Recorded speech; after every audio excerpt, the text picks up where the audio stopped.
இந்த வீடியோ ஒரு சர்வே ரிசல்ட்டோட ஆரம்பிப்போம். இங்க இருக்க ரிசல்ட் படி கிட்டத்தட்ட 45% மேற்பட்ட மக்கள் குவாண்ட் ஃபண்ட் ஹவுஸ்ல இருந்து வரக்கூடிய ஏதோ ஒரு மியூச்சுவல் ஃபண்ட்ல இன்வெஸ்டடா இருக்காங்க. ஒன்னு இன்வெஸ்டடா இருக்காங்க, இல்ல இன்வெஸ்ட் பண்ணி அதுல இருந்து வித்ட்ரா பண்ணிருக்காங்க. அதாவது 45% மக்கள் இந்த ஃபண்ட் ஹவுஸ்ல ஏதோ ஒரு வகையில எப்பயோ இன்வெஸ்ட் பண்ணிருக்காங்கன்றதா இந்த சர்வே மீன். கடந்த 1-2 வருஷமா நீங்க மியூச்சுவல் ஃபண்ட்ல இன்வெஸ்ட் பண்ணிட்டு இருந்தீங்கன்னா இந்த குவாண்ட் ஃபண்ட்ஸை பத்தி கண்டிப்பா கேள்விப்பட்டிருப்பீங்க. இருக்கிறதுலே ரொம்ப பாப்புலரா அதிகமான ரிட்டர்ன் கொடுத்து நிறைய மக்கள் இன்வெஸ்ட் பண்ணப்பட்ட ஃபண்ட் இந்த ஃபண்ட் ஹவுஸ் தான். இதோட பாப்புலாரிட்டி 2023ல இருந்து ஃபர்ஸ்ட் ஆஃப் 2024 வரைக்கும் ரொம்ப அதிகமா இருந்தது. கரெக்டா சொல்லணும்னா அது இருக்கிறதுலே அதிகமான பீக் பெர்ஃபார்மன்ஸ் கொடுக்கும்போது தான் அது ரொம்ப பாப்புலரா இருந்தது. இந்த பாயிண்ட்ல இருக்கிறதுலே அண்டர் பெர்ஃபார்ம் பண்ணக்கூடிய ஃபண்ட்ஸ் எல்லாமே இந்த குவாண்ட் ஃபண்ட் ஹவுஸ்ல தான் இருக்கு. ஒரு உதாரணம் சொல்லணும்னா குவாண்ட்ல இருந்து வரக்கூடிய ஃபிளெக்ஸி கேப் ஃபண்டோட ரிட்டர்ன்ஸ் நம்ம இங்க பார்த்துட்டு இருக்கோம். கடந்த 6-7 மாசமா நெகட்டிவ் ரிட்டர்ன்ஸ் மட்டும் தான் கொடுத்திருக்கு, அதுவும் அதிகமான நெகட்டிவ் ரிட்டர்ன்ஸ். இதே ஃபிளெக்ஸி கேப் கேட்டகரியில வேற ஏதோ ஒரு ஃபண்டை நம்ம போய் பார்த்தோம்னா மோஸ்டா நம்மளுக்கு நல்ல ரிட்டர்ன்ஸே வந்திருக்கும். இன்ஃபேக்ட் இந்த ஃபண்ட் ஹவுஸ்ல இருந்து வரக்கூடிய எந்த ஃபண்ட் கேட்டகரியை பார்த்தாலும் அதோட கேட்டகரி ஆவரேஜை விட குறைவான ரிட்டர்ன்ஸ் தான் கொடுத்திருக்கு ரீசன்ட் டைம்ஸ்ல. இந்த வீடியோ குவாண்ட் ஃபண்ட்ஸை பத்தி மட்டும் கிடையாது. ஜெனரலா மியூச்சுவல் ஃபண்ட்ல இன்வெஸ்ட் பண்ணும்போது மக்கள் பண்ணக்கூடிய மிகப்பெரிய தவறுகள் என்னென்ன, அதனால அவங்க எவ்வளவு பணத்தை லூஸ் பண்றதுக்கு வாய்ப்பு இருக்கு, அதை அவாய்ட் பண்றதுக்கு நம்ம என்னெல்லாம் பண்ணணும்ன்ற எல்லா விஷயத்தையும் டீடைலா பார்ப்போம். வணக்கம், என் பேர் பூசன். இந்த சேனல் ஃபினான்ஸ் பூசன். இது குவாண்ட் ஃபண்ட்ஸுக்கு மட்டும் கிடையாது. போன வருஷத்தோட நடுவுல எல்லாம் பிஎஸ்யூ ஃபண்ட்ஸுக்கும் நிறைய டிமாண்ட் இருந்தது. அது ரொம்ப பாப்புலரா இருந்தது. அதுக்கு ஒரு முக்கியமான காரணம், எந்த பிஎஸ்யூ ஃபண்டை போய் பார்த்திருந்தாலும் 90% 100% சொல்லிட்டு ஒரே வருஷத்துல ரிட்டர்ன் கொடுத்திருந்தது. இதே மாதிரி தான் டிஃபென்ஸ் மியூச்சுவல் ஃபண்ட்ஸ்மே அதிகமான ரிட்டர்ன் கொடுத்தது. அதோட பாப்புலாரிட்டியும் அந்த பாயிண்ட்ல ரொம்ப அதிகமா இருந்தது. நிறைய மக்கள் அதுல இன்வெஸ்ட் பண்ண ஆரம்பிச்சாங்க. இப்போ இந்த பிஎஸ்யூ ஃபண்ட்ஸோட ரிட்டர்ன் பார்த்தோம்னா இருக்கிறதுலயே அதிகமான நெகட்டிவ் ரிட்டர்ன்ஸ் கொடுத்த செக்டாரல் ஃபண்ட்ஸ் இவங்களா தான் இருப்பாங்க. இல்ல டிஃபென்ஸ் ஃபண்ட்ஸுமே இதே மாதிரி அதிக நெகட்டிவ் ரிட்டர்ன்ஸ் தான் கொடுத்துட்டு இருக்கு. இப்போ இந்த 3 கேஸ்லயுமே காமனா இருக்க ஒரே பேட்டர்ன் என்னன்னா, ஒரு விஷயம் பாப்புலராவோ இல்ல ட்ரெண்டிங்கா இருக்கும்போது அதை திரத்தி அதுல இன்வெஸ்ட் பண்றதுதான் முதல் மிஸ்டேக் மக்கள் பண்றது. ஜெனரலா ஒரு புது இன்வெஸ்டர் என்ன பண்ணுவாரு, ஒரு மியூச்சுவல் ஃபண்ட்ல இன்வெஸ்ட் பண்ணா கூகுள் ஓபன் பண்ணி best mutual funds to invest in 2025 அடிப்பாரு. கூகுள்லயோ இல்ல ஆப்லயோ வர ரிசல்ட் எடுத்து 1 இயர் 3 இயர் 5 இயர் ரிட்டர்ன்ஸ் பார்ப்பாரு. இருக்கிறதுலே அது அதிகமான ரிட்டர்ன்ஸ் கொடுத்துருக்கோ அதுல இன்வெஸ்ட் பண்ணிட்டு வருவாரு. மியூச்சுவல் ஃபண்ட்ஸ்ல இன்வெஸ்ட் பண்றதுக்கு இதை விட ஒரு முட்டாள்தனமான கிரைட்டீரியாவே இருக்க முடியாதுன்னு சொல்லலாம். இந்த 1 இயர் 3 இயர் 5 இயர் ரிட்டர்ன்ஸ்ன்றது மியூச்சுவல் ஃபண்ட்ஸோட ரீசன்ட் பெர்ஃபார்மன்ஸை காட்டுது. அவங்க நம்மளுக்கு காட்டுறது எல்லாமே இப்பத்திய டாப் பெர்ஃபார்மன்ஸை மட்டும் தான் நம்மளுக்கு காட்டிட்டு இருக்காங்க. யூசுவலா எந்த ஃபண்ட் எல்லாம் டாப் பெர்ஃபார்மரா இருக்கோ அடுத்த ஒரு சில வருஷத்துலயோ இல்ல ஒரு சில மாசத்துலயோ அது அண்டர் பெர்ஃபார்மரா மாறதுக்கான வாய்ப்புகள் தான் ரொம்ப ரொம்ப அதிகம். ஏன்னா நம்ம இன்வெஸ்ட் பண்ணும்போது அதோட பீக்ல இன்வெஸ்ட் பண்ணிட்டு இருப்போம். அப்பதான் அது ரொம்ப பாப்புலரா இருக்கும். அப்ப நம்ம நம்மளோட இன்வெஸ்ட்மெண்ட் ஆரம்பிக்கிறோம்னா அடுத்த ஒரு சில வருஷத்துலயே அது அண்டர் பெர்ஃபார்ம் பண்ணி நம்மளுக்கு நெகட்டிவ் ரிட்டர்ன்ஸ் கொடுக்க ஆரம்பிச்சிடும். ரீசன்ட் பெர்ஃபார்மன்ஸை பார்க்கறதுக்கு பதிலா ஒரு ஃபண்ட்ல இன்வெஸ்ட் பண்ண போறோம்னா அது கன்சிஸ்டன்டா ரொம்ப நாளைக்கு நல்ல ரிட்டர்ன்ஸ் கொடுத்திருக்கான்றதா நம்ம செக் பண்ற மாதிரி. ஒரு ஃபண்டோட பெர்ஃபார்மன்ஸை மெஷர் பண்ணனால நம்ம எப்பவுமே யூஸ் பண்ண வேண்டியது ரோலிங் ரிட்டர்ன்ஸ் மட்டும் தான். இந்த ரோலிங் ரிட்டர்ன்ஸ்னா என்ன, அது என்ன மீன் பண்ணுது, அதை எப்படி புரிஞ்சுக்கணும்ன்றத டீடைல்டா எக்ஸாம்பிள்ஸோட இந்த வீடியோல எக்ஸ்பிளைன் பண்ணிருக்கேன். அதோட லிங்க் மேலேயோ இல்ல கீழேயோ கொடுக்குறேன், செக் பண்ணி பாருங்க. இன்ஃபேக்ட் மியூச்சுவல் ஃபண்ட்ல இன்வெஸ்ட் பண்றதுக்கு முன்னாடி நம்ம பார்க்க வேண்டிய எல்லா விஷயத்தையும் டீடைல்டா தெரிஞ்சுக்கணும்னா financeboosan.in வெப்சைட்ல அதுக்கு தனியா கோர்ஸ்மே இருக்கு. இங்க மியூச்சுவல் ஃபண்ட்ஸோட பேசிக்ஸ்ல இருந்து அதுல நம்ம பார்க்க வேண்டிய எல்லா விஷயங்களும் A to Z கவர் பண்ணி டூல்ஸோட டீடைல்டா இன்வெஸ்ட் பண்றதுக்கு உதவியா இருக்கும். இங்க இருக்க கூப்பன் கோட் யூஸ் பண்ணீங்கன்னா உங்களுக்கு எக்ஸ்ட்ரா டிஸ்கவுண்ட்மே கிடைக்கும். லிங்க் டிஸ்கிரிப்ஷன்லயும் கமெண்ட்ல இருக்கு, செக் பண்ணி பாருங்க. இப்போ இந்த PSU ஃபண்ட்ஸ் டிஃபென்ஸ் ஃபண்ட்ஸ்லாம் ரொம்ப பாப்புலரா இருக்கும்போது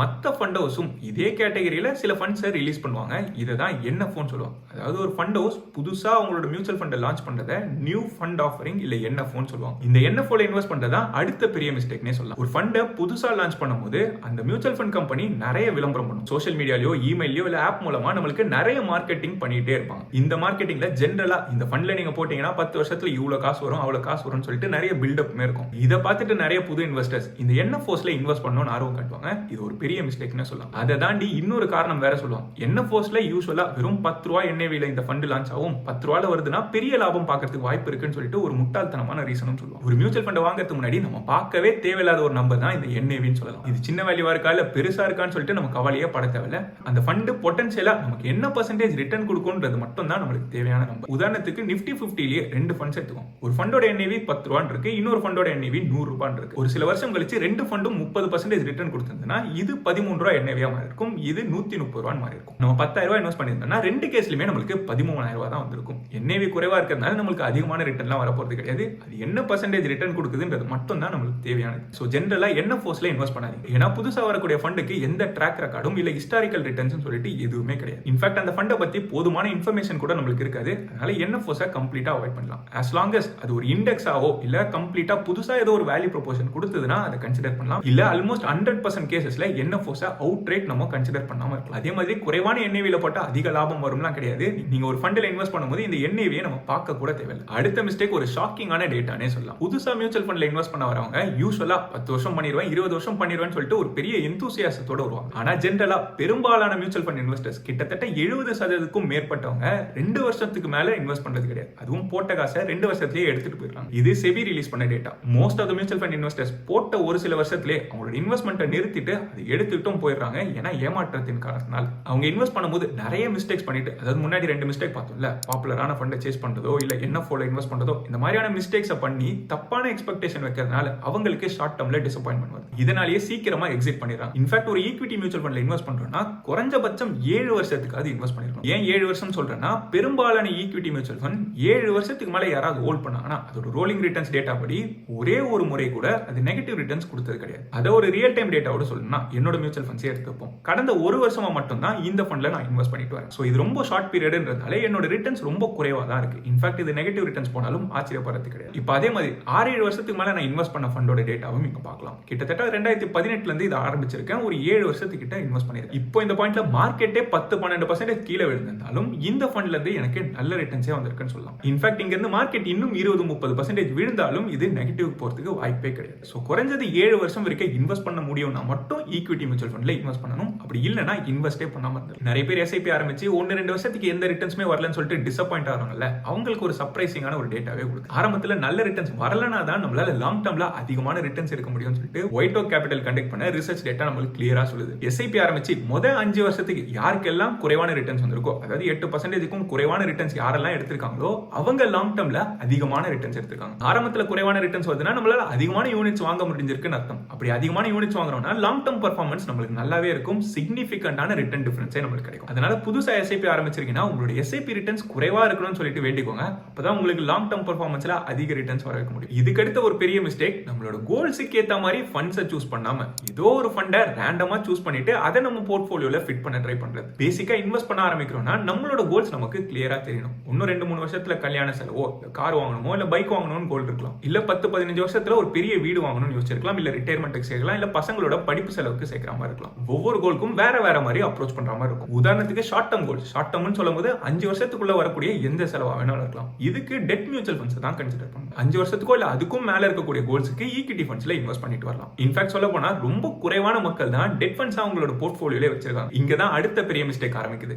அதை பார்க்கறதுக்கு முன்னாடி கோல் பேஸ்டா நம்மளோட SIP-யை எப்படி கான்ஃபிகர் பண்ணலாம்னு சொல்லிட்டு அதுக்கும் டீடைலா ஒரு வீடியோ போட்டிருக்கேன். அதோட லிங்கையும் மேலேயோ இல்ல டிஸ்கிரிப்ஷன்லயோ கொடுக்குறேன், செக் பண்ணி பாருங்க. அடுத்த மிஸ்டேக், ஷார்ட் டர்முக்கு ஈக்விட்டி ஃபண்ட்ஸ்ல இன்வெஸ்ட் பண்றது. ஷார்ட் டர்ம் சொல்லும்போது ஒரு வருஷத்துல ஸ்கூல் ஃபீஸ் கட்டணும்னு இருக்கு, அதை எடுத்துட்டு போய் ஈக்விட்டில இன்வெஸ்ட் பண்றது. ஈக்விட்டின்றதே மார்க்கெட் லிங்க். மார்க்கெட் எப்பவும் மேலையும் கீழயும் போயிட்டு வந்துட்டு இருக்கும், வாலடைலா இருக்கும். அதனால நம்ம இன்வெஸ்ட் பண்றோம்னா 1-2 வருஷத்துக்கு நம்மளுக்கு நெகட்டிவ் ரிட்டர்ன்ஸ்மே வரலாம். அதாவது -25% அளவுக்கும் ரிட்டர்ன்ஸ் வந்திருக்கலாம். அதாவது நம்ம போட்ட பணத்தையே நம்ம இழக்கிறதுக்கும் வாய்ப்பு இருக்கு. அதனால ஷார்ட் டர்ம் வந்தாலே ஈக்விட்டி ஃபண்ட்ஸ்ல நம்ம பார்க்கே பண்ணக்கூடாது. அதுலயும் நிறைய பேர் இந்த செக்டாரல் ஃபண்ட், மிட், ஸ்மால் கேப்னு சொல்லிட்டு இருக்கிறதுல ரிஸ்கியான கேட்டகரியில ஷார்ட் டர்முக்கும் இன்வெஸ்ட் பண்ணிட்டு வருவாங்க. 5 வருஷத்துக்குள்ள தேவைப்படுற எந்த பணத்தையுமே ஈக்விட்டி ஃபண்ட்ஸ்ல நம்ம போடவே கூடாது. ₹1 கூட போட்டுக்கூடாது. இதுக்கு அடுத்த ஒரு பெரிய மிஸ்டேக், இந்த small and mid cap funds மட்டும் மலை மாதிரி நம்பிட்டு இருக்குது. போர்ட்ஃபோலியோல பெரும்பாலான பகுதி வெறும் small and mid cap funds மட்டுமே வாங்கிட்டு வர. அதுக்கு மக்கள் கொடுக்கக்கூடிய ரீசனிங், எப்படியும் 15 வருஷம் 20 வருஷம் இன்வெஸ்ட் பண்ண போறேன், அதிகமான ரிஸ்க் எடுத்தாதான் எனக்கு அதிகமான ரிட்டர்ன்ஸ் வரும்னு சொல்லுவாங்க. ஆனால் ஸ்மால் அண்ட் மிட் கேப்ல தப்பான வேல்யூவேஷன்ல தப்பான பிரைஸ்ல நம்ம வாங்கணும்னா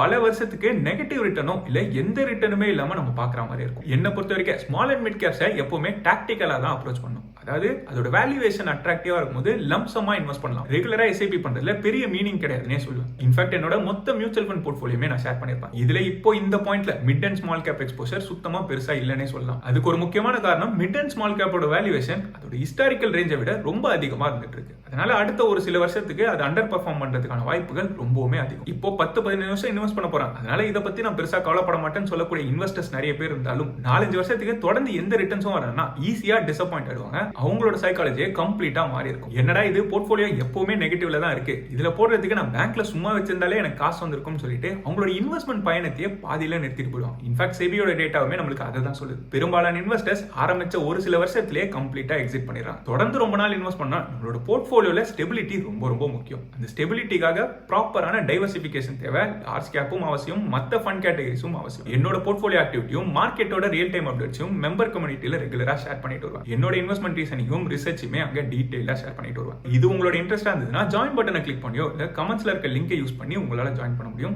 1-2 மாசம் செக் பண்ணிட்டு எப்ப வேணாலும் உங்களால கேன்சலும் பண்ண முடியும். இப்ப பார்த்த மிஸ்டேக்ஸை தவிர்த்து இந்த எக்ஸ்பென்ஸ் ரேஷியோ, எக்ஸிட் லோடு இல்ல டாக்ஸ் பத்தின புரிதல் இல்லாம இன்னும் நிறைய மிஸ்டேக்ஸ் நிறைய இன்வெஸ்டர்ஸ் பண்ணுவாங்க. அது மட்டும் இல்லாம இந்த இண்டெக்ஸ் ஃபண்ட், ஆக்டிவ் ஃபண்ட் குள்ளேயும் கன்ஃபியூஷன்ஸ்னால நிறைய பணத்தை இழக்கிற மாதிரி இருக்கும். இந்த வீடியோட லென்த் ரொம்ப அதிகமா போனதால அதெல்லாம் என்னால கவர் பண்ண முடியல. இதர மிஸ்டேக்ஸும் தெரிஞ்சுக்கணும்னு நினைச்சீங்கன்னா கமெண்ட்ஸ்ல மென்ஷன் பண்ணுங்க. போதுமான இன்ட்ரெஸ்ட் இருந்ததுன்னா பார்ட் 2 வீடியோ கண்டிப்பா பண்ணலாம். இப்போ ஜெனரலா மியூச்சுவல் ஃபண்டோட மிஸ்டேக்ஸ் மட்டும் தான் பார்த்தோம். இதுல எஸ்ஐபினா என்னன்றதே தப்பா புரிஞ்சுக்கிட்டு அதுல நிறைய மிஸ்டேக்ஸ் நிறைய இன்வெஸ்டர்ஸ் பண்ணிட்டு வராங்க. அந்த மாதிரியான மிஸ்டேக்ஸ் எதுவும் நீங்க பண்ணாம இருக்கணும்னா அடுத்து இந்த வீடியோவை செக் பண்ணி பாருங்க. இது வரைக்கும் இந்த வீடியோல பார்த்த இன்ஃபர்மேஷன் ஏதோ ஒரு வகையில புதுசாவோ யூஸ்ஃபுல்லாவோ இருந்ததுன்னு தோணுச்சுன்னா இந்த வீடியோவை லைக் பண்ணிருங்க. இந்த சேனலுக்கு இது வரைக்கும் சப்ஸ்கிரைப் பண்ணா சப்ஸ்கிரைப் பண்ணிட்டு அந்த பெல் ஐகானுக்கு பக்கத்துல இருக்க பட்டனை கிளிக் பண்ணி ஆல் இண்டர் செலக்ட் பண்ணீங்கன்னா இந்த சேனல்ல போடுற புது வீடியோஸோட நோட்டிபிகேஷன் உடனே வந்து சேரும். நன்றி மக்களே.